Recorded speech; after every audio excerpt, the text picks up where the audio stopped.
This is the final video to fix the Helldivers 2 black screen issue.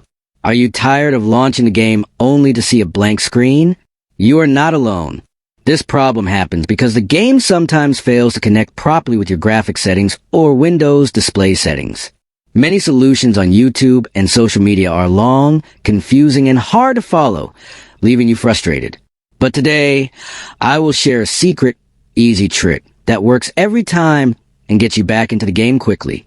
All it takes is a few simple steps that anyone can do, even if you are not tech savvy. If you want to make a full step-by-step tutorial showing exactly how to fix it, comment below and let me know. Stay tuned to Rex's for more quick and easy gaming fixes.